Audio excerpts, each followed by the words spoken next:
سے homeopathic medical doctor جو ہیں وہ کہتے ہیں کہ جی ایلوپیتھک کوئی چیز نہیں ہے، ایلوپیتھک والے کہتے ہیں کہ ہومیوپیتھک تو صرف ڈرامہ ہے۔ اسی طرح ہم اس میں آ کے دیکھتے ہیں کہ وہ لوگ جو علم الادیان سیکھتے ہیں، پڑھتے ہیں، اس میں نالج حاصل کرتے ہیں، وہ کہتے ہیں کہ علم الابدان والے کوئی چیز نہیں ہے، وہ فارغ ہیں۔ اور علم الابدان والے کہتے ہیں کہ یار وہ تو پتہ نہیں کیا لوگ ہیں، اصل میں تو یہ چیز ہے۔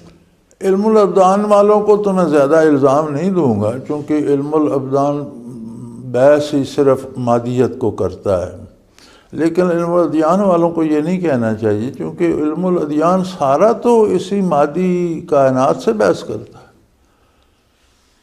علم الادیان جتنی بحث کرتا ہے وہ ہر قدم پر ساتھ مادی زندگی کو لے کے چلتا ہے۔ عقیدے میں وہ کہتا ہے یار اپنے بدن کی یہ اصلاح کرو، اپنے دماغ میں یہ بات بٹھاؤ، عمل کی ہوتی ہے تو کہتا ہے یہ بات اچھی ہے، یہ کھانے کے لیے حلال ہے، تو وہ تو سارا یعنی وہ تو مادی علوم کو ساتھ لے کے چلتا ہے علم الادیان جو ہے۔ اچھا، ایک بار پھر میں اس طرف آؤں گا کہ علم حاصل کرنے کے جو ذرائع ہیں وہ تین ہیں، اور ان تینوں میں جو سب سے اہم ذریعہ ہے وہ قلب ہے، وہ قلب ہے۔ یعنی کہ اگر کسی کی سماعت نہیں ہے، اگر کسی کی بصارت نہیں ہے، دل زندہ ہے تو اور اس کا دل زندہ ہے تو وہ علم حاصل کر سکتا ہے۔ کیسے؟ یہ دل جو ہے جی، یہ جب زندہ ہوتا ہے تو یہ سنتا بھی ہے، دیکھتا بھی ہے، اور اس کو وہ ذرائع بھی میسر آ جاتے ہیں جو مادی وجود کو ہیں۔ بات اس کے زندہ ہونے کی ہے، اور جب دل زندہ ہو کر دیکھتا ہے تو پھر یہ صرف مادی دنیا کو نہیں دیکھتا، یہ آخرت کو بھی ساتھ دیکھتا ہے، ان حقائق تک بھی اس کی نظر جاتی ہے، اور اس کے علوم میں بہت زیادہ وسعت آ جاتی ہے۔ اگر دل اگر زندہ ہو، کوئی علم حاصل کرنا چاہیں تو آپ قرآن کریم میں دیکھیں گے تو جگہ جگہ آپ کو ملے گا کہ یہ لوگ جاہل ہیں، یہ لوگ بے مراد ہیں، یہ لوگ اس لیے کہ ہم نے ان کے دلوں کو مردہ کر دیا۔ جی ہاں، بالکل۔ جب دل مردہ ہو جاتا ہے تو پھر قرآن کریم کہتا ہے کہ ان کے کان بھی گنگے بہرے ہو گئے، ان کی زبان بھی گنگی ہو گئی، ان کی آنکھیں بھی اندھی ہو گئی، حالانکہ وہ کان ان کے سلامت ہیں، بات کر رہے ہیں، دیکھ رہے ہیں۔ وہ فرماتا ہے ان کو اچھائی اور برائی اور بھلائی میں تمیز نظر نہیں آتی، تو ان کے دیکھنے کا کیا فائدہ؟ بھلی بری بات میں تمیز نہیں کر سکتے تو ان کا سننا نہ سننے کے برابر ہوا۔ جب انہیں نفع نہیں دیتا، دیکھیں نا، دیکھا جاتا ہے اپنے نفع کے لیے، سنا جاتا ہے اپنی نفع کے لیے، بات کی جاتی ہے جس سے کچھ حاصل ہو، تو جب سنیں بھی، دیکھیں بھی، بات بھی کریں اور حاصل کچھ نہ، الٹا نقصان ہو، تو اسے قرآن کہتا ہے یہ گنگے ہیں، بہرے ہیں، اندھے ہیں۔ یعنی جو نظر سے، بصارت سے، زبان سے جو کیفیت حاصل کرنا جو وہ نہیں کر پا رہے، ضائع کر رہے ہیں۔ تو جب دل زندہ، حضرت صاحب ایک اور سوال اٹھتا ہے کہ ہم چونکہ مسلمان ہیں، ہمارا ملک مسلمانوں کا ملک، الحمدللہ بڑی قربانیاں دی اور ایک الگ خطہ ہم نے لیا، الحمدللہ، صرف اس لیے کہ ہم آزادی سے اپنا اسلام یہاں پر پھیلا سکیں اور اس پہ عمل کر سکیں۔ تو ہم دیکھتے ہیں کہ تعلیمی نظام کے اندر تو صرف دو ہی ذریعے استعمال ہو رہے ہیں، بصارت ہے یا سماعت ہے۔ یہ قلبی ذریعہ جو ہے، گزارش یہ ہے جی کہ ہم آزاد ہو گئے لیکن ہم آزاد ہو نہیں سکے۔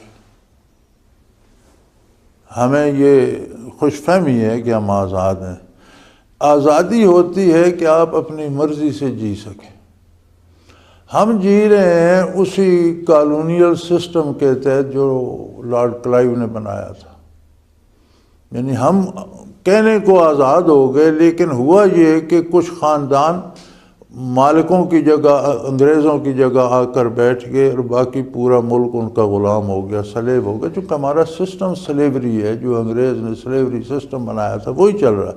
ہم نے کوئی دستور بنایا، کوئی آئین بدلا، ہم نے کوئی عدالتی نظام بدلا، ہم نے کوئی تعلیمی نظام بدلا، ہم نے کوئی سیاسی نظام بدلا، کیا ہم نے کوئی معاشی نظام بدلا؟ اپنا بنایا؟ اگر نہیں بنایا تو انگریز اگر ہندوستان میں رہے تو اس سے کیا فرق پڑتا ہے؟ ہر مذہب کو بندہ ہر جگہ رہ سکتا ہے۔ فرق یہ ہے کہ آپ اپنی مرضی سے نہیں جی رہے، اپنے دستور کے مطابق نہیں جی رہے، آپ کے ساتھ اپنے قانون اور دستور کے مطابق سلوک نہیں ہو رہا۔ جو رشتہ حاکم کا اور رعیت کا ہے وہ مالک کا اور غلام کا انگریز نے بنایا تھا، وہی چل رہا ہے۔ تو اس قرآن پاک فرقان حمید کے بتائے ہوئے راستے پر عمل کرتے ہوئے ہم علم حاصل کرنے نکلتے ہیں تو ہمیں کن چیزوں کا خیال رکھنا ہوگا، اور اگر ہم بحیثیت حکمران کسی چیز کو امپلیمنٹ کرنا چاہیں تو پھر ہمیں کون سے قوانین کو سامنے رکھتے ہوئے، قرآن پاک کے کون سے قوانین کو سامنے رکھتے ہوئے ہمیں قرآن کچھ پاک ایسا کرنا ہوگا کہ ہم اس سے دور نہ ہوں؟ قرآن پاک الحمدللہ اتنی باریک اور چھوٹی چھوٹی باتوں تک چلا جاتا ہے بحث کرتے ہوئے کہ دنیا کی کوئی دوسری کتاب ان باریکیوں کو نہیں دیکھتی۔ آپ اندازہ کریں کہ قرآن پاک تو تعلقات میں کیفیات تک کی بحث کرتا ہے کہ بھائی بھائی کا تعلق ہے، ماں بیٹے کا تعلق ہے، میاں بیوی کا تعلق ہے، تو قرآن کہتا ہے صرف زبانی اور ظاہرداری اور رکھو نہ وہ دل کے ساتھ ہو۔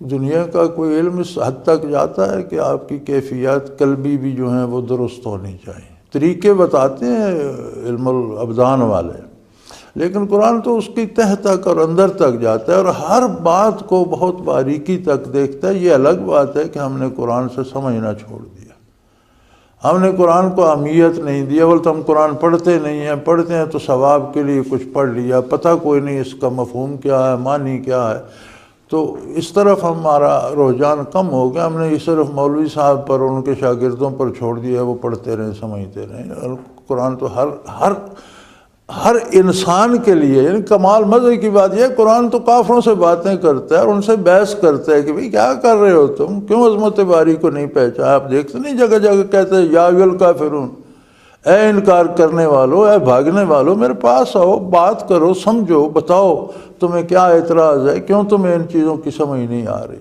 تو جب کافروں سے بھی بات کرتا ہے تو مسلمان سے تو ہر بات کرتا ہے، طے کرتا ہے۔ تو کیا ہم نے کبھی قرآن سے باتیں کی ہیں؟ کبھی ہم نے اس طرح سے پڑھا ہے کہ یہ قرآن میرے ساتھ بات کر رہا ہے اور یہ میرے، ہم دوسروں پر اپلائی کرتے ہیں۔ جب ہم پڑھتے بھی ہیں نا تو کوئی عذاب کی آیت آئے تو ہم کہتے ہیں یہ کافروں کے لیے ہے، ثواب کی آئے تو یہ مسلمان، یہ بزرگوں کے لیے ہے، یہ اللہ والوں کے لیے، اور خود الگ بیٹھے ہوتے ہیں۔ تو قرآن کو اس طرح سے پڑھا ہی نہیں جاتا جس طرح سے پڑھا جانا چاہیے، اور جس طرح سے پڑھا جاتا رہا اور مسلمان دنیا میں اقبال مند رہے تو اس طرح سے پڑھا جائے تو سارے قوانین، سارے اصول حکمرانی بھی اور سارے اصول رعیت کے حقوق کی واجبات بھی سب قرآن کریم میں موجود ہیں۔ اچھا نہیں، میرا سوال پھر وہیں پر ہے کہ دل سے علم حاصل کرنے کے لیے کون سا طریقہ استعمال کرنا ہوگا؟ دل کے اپنے استاد ہوتے ہیں، جو وہ دل میں یہ لکیریں نہیں ہوتی، سارا علم ہم لکیروں، یہ علم اور چیز ہے، لکھنا پڑھنا ایک الگ فن ہے کہ جو علم آپ کے پاس ہے اسے آپ کچھ لکیروں میں منتقل کر دیتے ہیں، یہ لکھا گیا، پھر کسی کو وہ پڑھنے کا فن آتا ہے تو وہ پڑھ لیتا ہے تو اس نے آپ کے علم سے استفادہ کر لیا۔ علم کہتے ہیں جاننے کو۔ دل کا علم جو ہے اس میں لکیریں نہیں ہیں، اس میں کیفیات ہیں، فیلنگز ہیں۔ اس کا بھی استاد ڈھونڈا جانا چاہیے، کوئی ایسا کامل شیخ جس کا دل خود زندہ ہو اور دوسرے کا دل زندہ کرنے کی استعداد رکھتا ہو، اور اس سے سیکھا جائے تو یہ بھی چل پڑتا ہے۔ اچھا، ہم ایک اور چیز دیکھتے ہیں کہ یہاں پر ڈگریوں کو بہت زیادہ اہمیت دی جاتی ہے، علم کو نہیں دیکھا جاتا کہ کسی کے پاس کتنا نالج ہے، دیکھا جاتا ہے کہ کس کے پاس کتنی بڑی ڈگری ہے۔ تو یہ کیا درست ہے؟ نہیں، ڈگری کی تو ایک اپنی اہمیت ہے، ایک شہادت ہے کہ اس شخص نے اس درجے تک علم حاصل کیا۔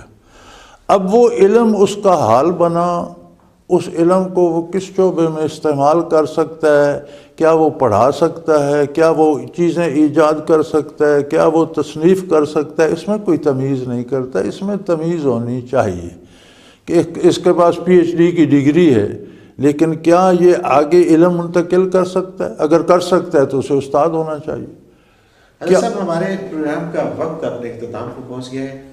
اگلے پروگرام میں یہ ضرور جانیں گے آپ سے کہ یہ جو تیسرا ذریعہ ہے علم حاصل کرنے کا یہ کیا ہے، اور اس پہ پورا پروگرام ہم کریں گے اور دیکھیں گے کہ اس دل کو کس طرح سے ایکٹیویٹ کیا جائے تاکہ اس کے اندر چیزیں آنا شروع ہو جائیں۔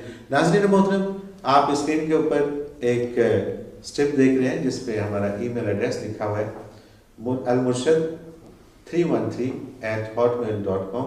آپ کا کوئی بھی مسئلہ ہو، آپ کوئی بھی سوال پوچھنا چاہیں تو آپ ہمیں ای میل کر سکتے ہیں، اور اسی طرح سے آپ ہمیں ایس ایم ایس بھی کر سکتے ہیں۔